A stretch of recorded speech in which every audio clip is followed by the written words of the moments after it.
സാമൂഹിക സുരക്ഷ ക്ഷേമനിധി പെൻഷൻ ഗുണഭോക്താക്കൾക്ക് ഒരു ഗഡു പെൻഷൻ കൂടി അനുവദിച്ചു. ഇതിനായി 812 കോടി രൂപ അനുവദിച്ചതായി ധനകാര്യമന്ത്രി അറിയിച്ചു. ഫെബ്രുവരി മാസത്തെ പെൻഷൻ വിതരണ നടപടികളാണ് ആരംഭിച്ചിരിക്കുന്നത്. 62 ലക്ഷത്തോളം പേർക്കാണ് 1600 രൂപ വീതം ലഭിക്കുന്നത്. പെൻഷൻ ഗുണഭോക്താക്കൾക്ക് 26.62 ലക്ഷം പേരുടെ ബാങ്ക് അക്കൗണ്ടുകളിലേക്ക് തുകയെത്തും. മറ്റുള്ളവർക്ക് സഹകരണ ബാങ്കുകൾ വഴി വീട്ടിലെത്തി പെൻഷൻ കൈമാറും. കേന്ദ്ര സംസ്ഥാന ആനുകൂല്യങ്ങൾ കൈപ്പറ്റുന്ന ഗുണഭോക്താക്കൾക്ക് 2025 വർഷത്തെ ബജറ്റിന് ശേഷമുള്ള ആദ്യത്തെ ആനുകൂല്യ വിതരണമാണ് ആരംഭിച്ചിരിക്കുന്നത്.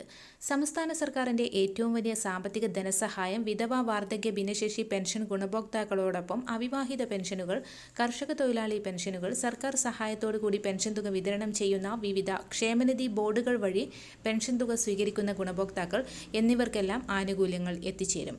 5 ഇനം പെൻഷൻ സ്കീമുകളിൽ ഉൾപ്പെട്ട ഗുണഭോക്താക്കൾക്ക് വാർഡടിസ്ഥാനമാക്കിയുള്ള ഭൗതിക സാഹചര്യ പരിശോധന കൂടി ആരംഭിച്ച സാഹചര്യത്തിൽ പെൻഷൻ പട്ടികയിൽ നിന്ന് നിലവിൽ പുറത്താക്കപ്പെടുന്ന ഗുണഭോക്താക്കൾക്ക് ഫെബ്രുവരി മാസത്തിലെ പെൻഷന് അർഹതയുണ്ടോ എന്നുള്ള കാര്യം വരും ദിവസങ്ങളിൽ അറിയിക്കും. ഫെബ്രുവരി മാസത്തിൽ ഗുണഭോക്താക്കൾക്ക് സാമ്പത്തിക ധനസഹായം എന്ന നിലയിൽ സംസ്ഥാന സർക്കാരിന്റെ സാമൂഹിക സുരക്ഷാ പെൻഷനോടൊപ്പം കേന്ദ്രവിഹിതം കൂടി എത്തിച്ചേരും. 25 ലക്ഷത്തോളം വരുന്ന ഗുണഭോക്താക്കൾക്ക് ബാങ്ക് അക്കൗണ്ടുകളിലേക്ക് കേന്ദ്രവിഹിതം എത്തിച്ചേരും.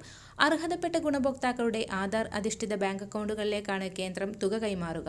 ഒരു സ്വിച്ച് ഓൺ പ്രക്രിയയിലൂടെ പ്രധാനമന്ത്രി നേരിട്ടാണ് ഗുണഭോക്താക്കളുടെ ബാങ്ക് അക്കൗണ്ടുകളിലേക്ക് തുക നിക്ഷേപിക്കുക. പ്രധാനമന്ത്രി കിസാൻ സമ്മാൻ നിധിയിൽ ഉൾപ്പെട്ട ഗുണഭോക്താക്കൾക്ക് 19ാം ഗഡുവായ 2000 രൂപയുടെ പ്രോസസ്സിംഗ് നടപടികൾ കഴിഞ്ഞ ദിവസം ആരംഭിച്ചിരിക്കുകയാണ്. 2 പദ്ധതികളിലും അംഗങ്ങളായിട്ടുള്ള ഗുണഭോക്താക്കൾക്ക് ഫെബ്രുവരി മാസത്തിൽ പെൻഷൻ ഇനത്തിൽ 1600 രൂപയും കേന്ദ്ര സഹായമായി 2000 രൂപയും ചേർത്ത് 3600 രൂപ ബാങ്ക് അക്കൗണ്ടുകളിൽ എത്തിച്ചേരും.